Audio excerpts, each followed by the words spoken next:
السلام علیکم ورحمۃ اللہ۔ سبحان اللہ و بحمدہ سبحان اللہ العظیم استغفر اللہ۔ یہ اللہ کا ذکر ہے، اور اللہ کا ذکر کرنے کے لیے کوئی وقت نہیں ہوتا۔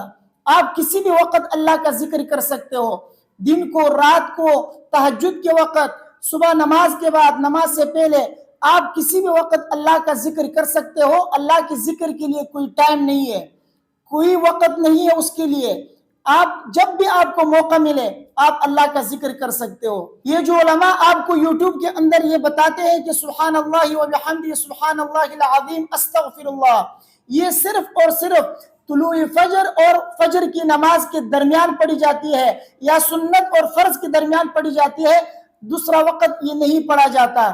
یہ ذکر صرف اور صرف فجر کی نماز سے پہلے پڑھی جاتی ہے، دوسرے وقت میں آپ یہ ذکر کریں گے تو اس کا کوئی فائدہ نہیں ہوگا۔ یہ آپ کو غلط بتاتے ہیں، یہ صحیح بات نہیں کرتے۔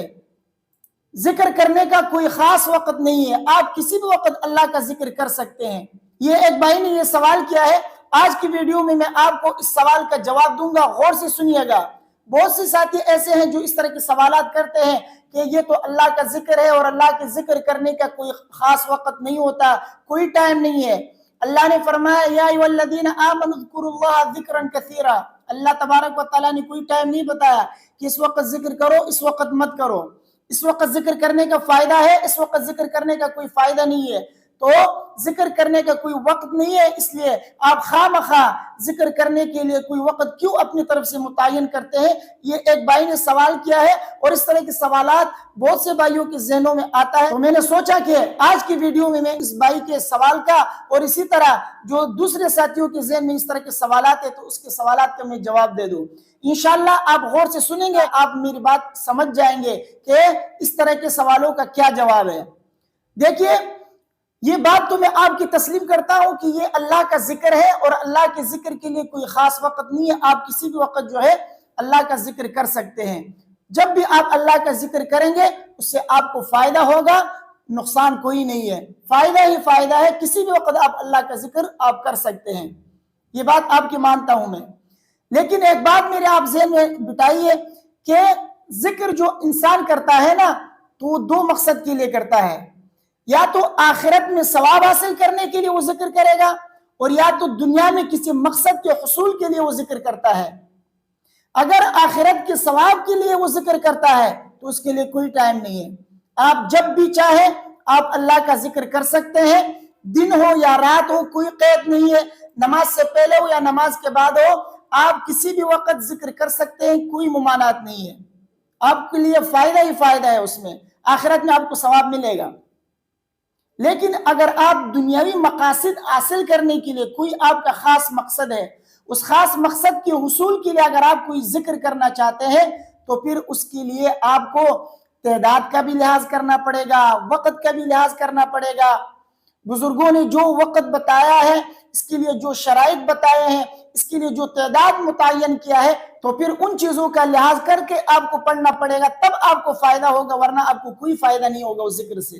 وہ مقصد اگر آپ کو حاصل کرنا ہے تو اس کے لیے اس وظیفے کے جو شرائط ہیں، جو اوقات ہے، جو تعداد ہے، ان چیزوں کا آپ کو لحاظ کرنا پڑے گا، تبھی آپ کا وہ مقصد حاصل ہوگا، ورنہ آپ کو کوئی مقصد حاصل نہیں ہوگا۔ ہم علماء آپ حضرات کو جو یہ بتاتے ہیں کہ سبحان اللہ و بحمدہ سبحان اللہ العظیم، اس کے پڑھنے کا ایک خاص وقت ہے، وہ ہے طلوع فجر کے بعد اور فجر کی نماز سے پہلے۔ اس درمیان میں آپ پڑھیں گے تو آپ کو فائدہ ہوگا۔ آپ کے پاس دنیا ذلیل ہو کے آئے گی، دنیا آپ کے پاس ناک رگڑتی ہوئی آئے گی۔ یہ جو وقت اس کے لیے متعین کر رہے ہیں، یہ ہم اپنی طرف سے نہیں کر رہے ہیں، یہ نبی کریم صلی اللہ علیہ وسلم کا بتایا ہوا ہے، اور یہ دنیاوی مقصد کے لیے یہ وظیفہ بتایا ہے نبی کریم صلی اللہ علیہ وسلم نے، یہ آخرت کے ثواب کے لیے نہیں ہے۔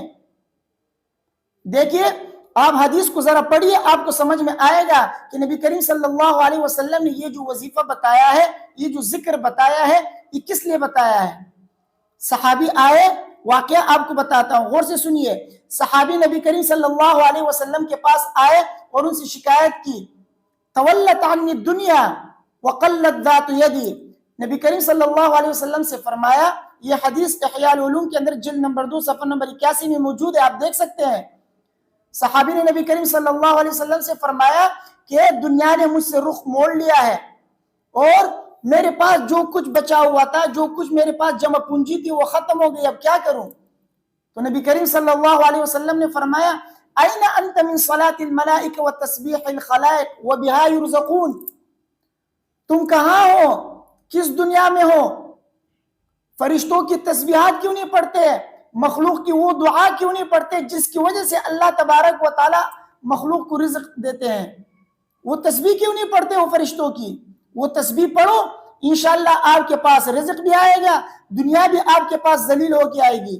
صحابی نے پوچھا کہ ماذا یا رسول اللہ، وہ کون سی تسبیح ہے، وہ کون سی دعا ہے؟ تو نبی کریم صلی اللہ علیہ وسلم نے فرمایا قل سبحان اللہ وبحمدہ سبحان اللہ العظیم استغفر اللہ 100 مرہ ما بین طلوع الفجر الى ان تصلی الصبح تأتیک الدنیا راغمتا صاغرا کما قال صلی اللہ علیہ وسلم۔ نبی کریم صلی اللہ علیہ وسلم نے فرمایا کہ یہ ذکر پڑھو، سبحان اللہ وبحمدہ سبحان اللہ العظیم استغفر اللہ 100 مرتبہ پڑھو، اور وہ بھی کب پڑھنا ہے؟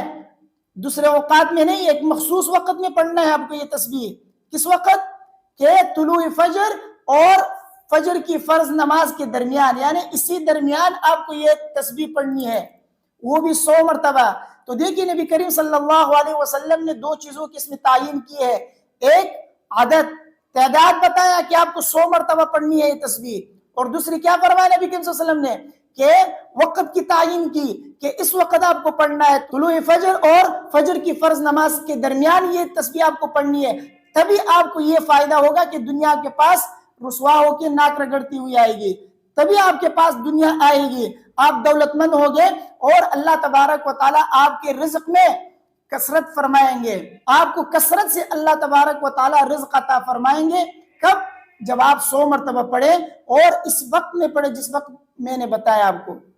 تو دیکھیے نبی کریم صلی اللہ علیہ وسلم نے رزق کے لیے، دنیاوی مقصد حاصل کرنے کے لیے، صحابی نے نبی کریم صلی اللہ علیہ وسلم سے شکایت کی کہ دنیا نہیں ہے، دنیا مجھ سے ناراض ہو گئی ہے، دنیا میرے پاس نہیں آ رہی ہے، جو کچھ جمع پونجی ختم ہو گئی۔ تو صحابی رزق کی شکایت کر رہے ہیں، نبی کریم صلی اللہ علیہ وسلم نے رزق کے لیے یہ وظیفہ بتایا، یہ ذکر بتایا، تعداد بھی بتائی نبی کریم صلی اللہ علیہ وسلم نے، اور اسی طرح وقت بھی متعین کیا۔ اب آپ کہیں گے کہ ذکر کے لیے کوئی وقت نہیں ہوتا، جب وقت نہیں ہے نبی کریم صلی اللہ علیہ وسلم نے کیوں یہاں پہ جو ہے عدد کی تعین کی اور وقت کی تعین کی؟ تو معلوم ہوا کہ اگر وظیفہ، اگر ذکر، اللہ کا ذکر اگر آپ دنیاوی مقصد کے لیے کرتے ہیں تو اس کے لیے علماء کی تجربات، مشائخ کے تجربات، بزرگوں کی تجربات، حضور کریم صلی اللہ علیہ وسلم نے اگر کوئی عمل بتایا ہے تو اس کے وقت کو، اس کی تعداد کو آپ کو مد نظر رکھ کر آپ کو پڑھنا ہوگا، تبھی آپ کو فائدہ ہوگا، ورنہ کوئی فائدہ نہیں ہے۔ دیکھیے ہم قرآن کی تلاوت کرتے ہیں، قرآن کی تلاوت کرنا ثواب کا کام ہے یا گناہ کا کام ہے؟ ثواب کا کام ہے، اللہ کا ذکر ہے، تو قرآن کی تلاوت کے لیے کوئی وقت نہیں ہوتا، کوئی خاص وقت نہیں ہے قرآن کی تلاوت کرنے کے لیے، 24 گھنٹے آپ کسی بھی وقت قرآن کی تلاوت کر سکتے ہیں، اس کے لیے کوئی خاص وقت نہیں ہے۔ لیکن دیکھیے میں آپ کو بعض صورتیں ایسے بتاتا ہوں جس کے پڑھنے کے لیے خاص وقت ہے۔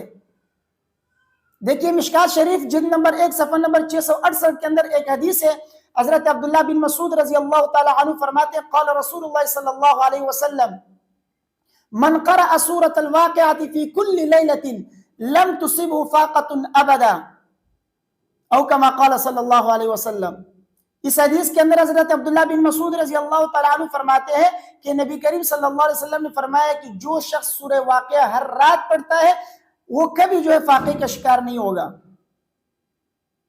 وكان ابن مسعود يأمر بناته يقرأن بها في كل ليلة، حضرت عبداللہ بن مسعود رضی اللہ تعالی عنہ بھی اپنی بیٹیوں کو ہر رات پڑھنے کا حکم دیا کرتے تھے کہ سورہ واقعہ ہر رات پڑھا کرو۔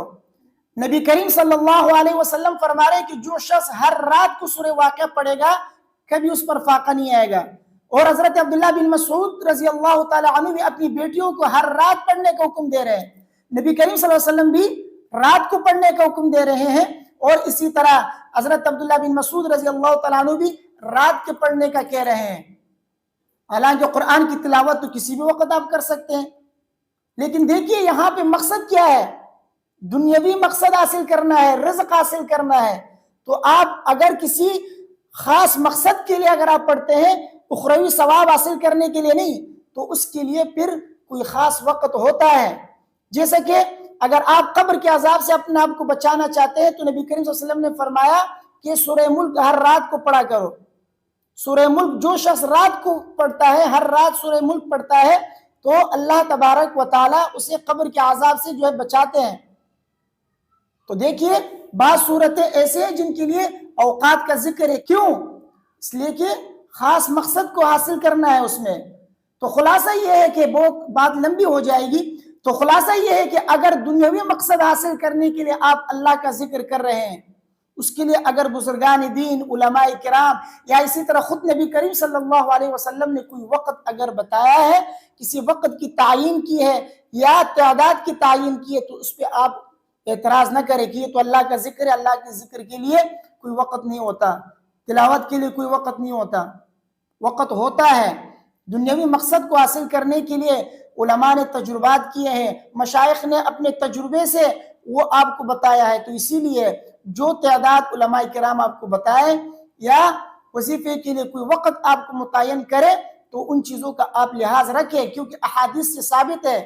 میں نے دو مثالیں آپ کے سامنے ذکر کی، قبر کے عذاب سے بچنے کے لیے سورہ ملک آپ رات کو کیوں پڑھتے ہیں؟